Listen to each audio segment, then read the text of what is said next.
Okay, this thing about Israel and Hamas is getting out of hand because most of you people don't know the history of the area, the archaeological history, the secular history, and you sure as hell don't know the biblical history of what's going on.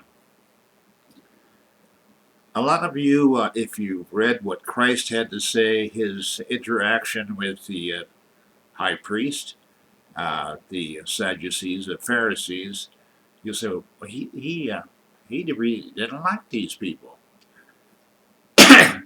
No, he didn't like these people. And here's the reason why. And here's the reason why you don't know a damn thing about it. Don't forget, Israel was composed of 12 tribes. 12 tribes. And they had a war. They had a war with Judah. And you see that in 2 Kings 16:6. Well, it's because that Israel was a bunch of fools and idiots. Year after year, maybe one of the Levites or somebody changed a little bit here, a little bit there. Israel had the worst kings that you could ever consider. Anyway, finally, God got tired of that, and He says, "Okay, if you don't want to do it my way, I'll let you do it the Assyrian way." Whereas God was blessing Israel initially, basically not for something they'd done. It was Abraham, Isaac, and Jacob. It was what they did. And Israel, the 12 tribes, were sort of living off the good times of what these other people, their faith, their credibility had served. God said, okay. They were doing some horrendous things about offering their children up to Moloch.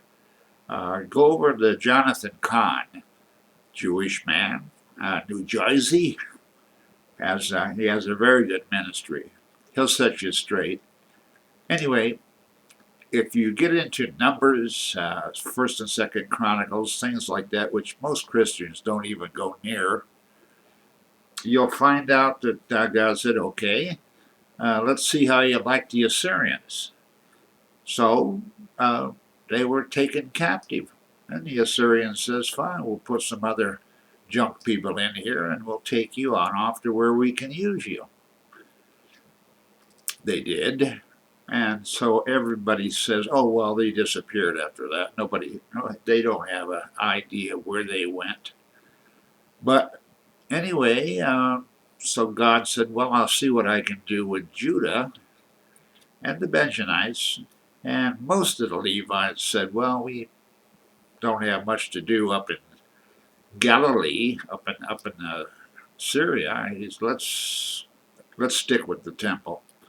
So there were basically three tribes that were down there, and they're called Judah, but they're only three tribes at best. Anyway, about 150 years later, 200 years later, they screwed up. They were pissing off God the Father, and He says, "You guys didn't learn, did you?" So He says, by that time the Babylonians had taken over Assyria, and for you wannabes, which you'd like to know, everything in the old days is just like when we went into Germany and Japan. About 5 days after we got there, the GIs were, having relationships with these other people. Good-looking girls, good-looking here. I like them. They're obedient. So same thing with the. Probably some pretty good-looking Israelite women. So the Syrians sort of got nice with them. So when things were not going too good for Syria, Israel said, "Well, we're going to take off and go out here into the wilderness. And we don't have any big cities. Why don't you guys come along with us?" So there's a lot of crossbreeding. And secular history says that Israel became known as the Scythians, And the Assyrians, they went out and they tagged along too because they're good fighters. They're hard-headed. And even German history says one of the first cities in Germany was Tyre, another Tyre, and that they'd come from that Middle East area. Robert Shepard, he gets into a lot of this RX factor and where people came from and the language structure. So they took off, but God says, he says to Judah, he says, look, you want to taste, I'm not going to give you Assyria, but I'll give you a good taste of Babylonia. How's that sound? How about 70 years? In the Bible, 40 years is a generation. And the same thing happens. Some of the Jews went down there, and pretty soon, some good looking Jewish women, smart, and they started mixing it up with the Babylonians. Now, the book of Ezra and Nehemiah, that's when Darius, he decided, okay, I'll let you guys go back. Now, he said build the walls of the city. Nobody ever mentioned the temple. And how in the hell would they know what the temple looked like? It'd been 70 years. A lot of these people, they died at life expectancy. They probably died at 45. And that's when if they had been born, when they were captured. So you had a lot of people dying in Babylonia. So the big farcical kind of a thing is they even tell you in Ezra and Nehemiah that they had to make a list. They had to find this list to find out who the Jews were. So they said, okay, we'll take off here. We'll take the lists with us back here, and we'll probably try to establish the priesthood again. Ask your encyclopedia, where'd all these priests come from? Anyway, the little known fact is that when they got back there, Esau, which had been up against, Esau had married two Canaanite women, and they were up there by Mount Seir, which is around Petra. And Herod, he wasn't an Israelite. He was one that can't have anything. He was an Edomite. Esau, Edomite. Yes. So when Nehemiah, they come back, they find the Jerusalem in ruins, but here's old Esau. He moved in there in the meantime. And he said, hey, we'll help you out. And they said, no, you won't. And it's right there in Scripture. They said, as a matter of fact, you're not going to help us out at all. And then they have a section where they come back to good Jews. They started marrying some of these Edomites. And Esau got mad about it. I mean, Nehemiah got mad about it, and he says, they actually said, you're going to have to divorce these women. They are not Jewish. So they did. They had to start putting these women away. So there's two books in the Bible, Book of Maccabees. They explain a lot of this, that they had 5 brothers, or zealots, and they got mad about the Greeks had moved in by that time. And they said tried to get along with the Greeks. They didn't like the Greeks either. So they started a war with the Greeks. So everybody, pretty soon, nobody was really sure about who in the hell was a Jew, because the Maccabees had told these Edomites, it says, you're going to have to become circumcised, and you're going to be happy. You want to be a Jew? You're going to have to be circumcised. You're going to have to study the language, or if you don't, we're going to slit your throat. So, by the time of Christ, you wonder why he didn't like these people, and he used to tell them they're hypocrites, because there was very few real Jews left, and almost almost none of the priests, the high priests that were picked, were these Edomites that had married in to the real Jews.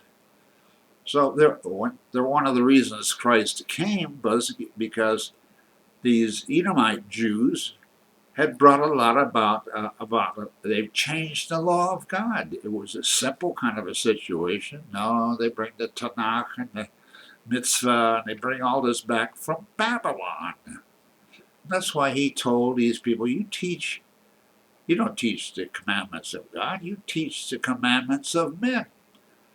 You ask any Jew today, there are 613 other commandments that they have to comply with, plus 63 volumes of other. When you could have a relations with a 12-year-old boy, and everything is in there. Anyway, that's where there's when God tossed these people out, these remaining Edomite Jews, he tossed them out in AD 70. He says, "You're gone. Get the hell out of here." Christ came, did the work. It is finished, he said. Now you people get the hell out of the way, because by that time Israel had migrated up into Western Europe, which was pretty, it wasn't densely populated. So the Western European Christian nations are the real Israel. These people sitting there that came in and May this 14th, which is a communist holiday, Ben Gurion was a Buddhist. Anyway, these people came in 48, 47, and 48. They'd never been there. They weren't Semitic at all. They're come out of Sino-Soviet Russia.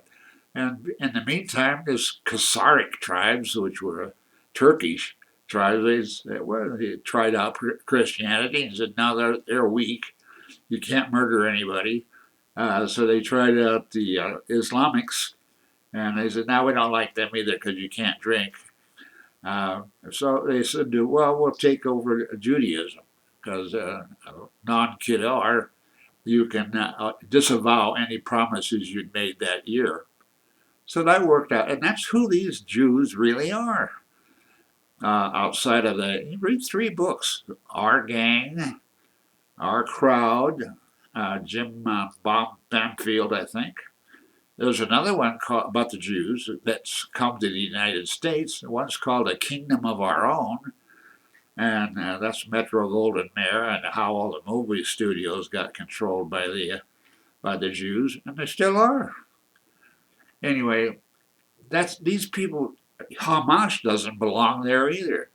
God didn't say, "Oh, you guys come on in. I'm going to give all." God never made a promise to the Arabs or the Palestinians. He hasn't made a promise to these people about anything.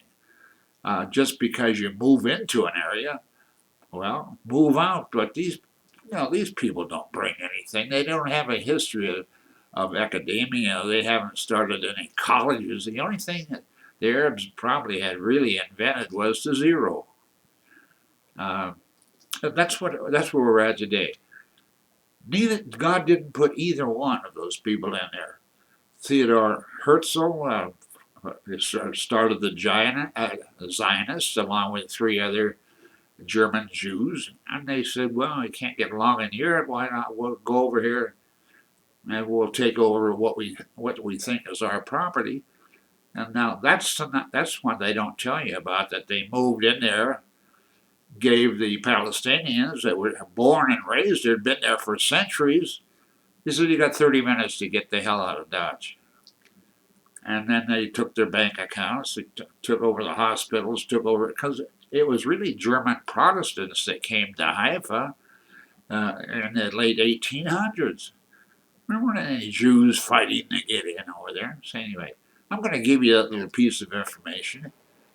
Have it, look it up, and any real Christian should flee war.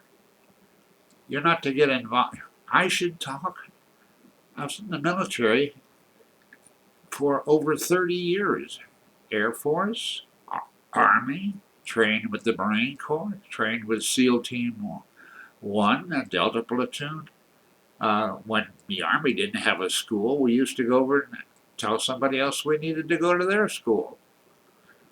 Anyway, I'm the last one that should talk, but I've been very blessed. Could have gotten killed at least 4 times, got stabbed once. Uh, anyway, I'm going to leave it at that.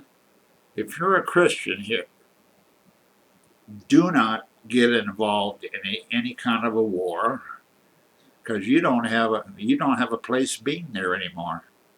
You belong to Jesus Christ. He's your commander. He's your overlord. He's your master, and he hasn't sent you off to war. You have sort of a war where you're going to be warring against Satan and his minions. You're out there to fish and hunt.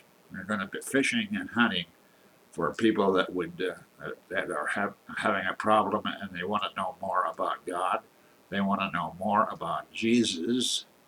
And the only way that you're going to be able to point to something is the scriptures. The scriptures, yes. If you go to law school, you have the law books. You have a statutory precedent. Well, you have the precedent of the scriptures if you'll just study that, and then someday you'll get your degree. I'm going to leave it at that. Probably talk too much anyway, but those are the secret things that I have that God has given me. God's been very good to me, very blessed. Sorry about that later.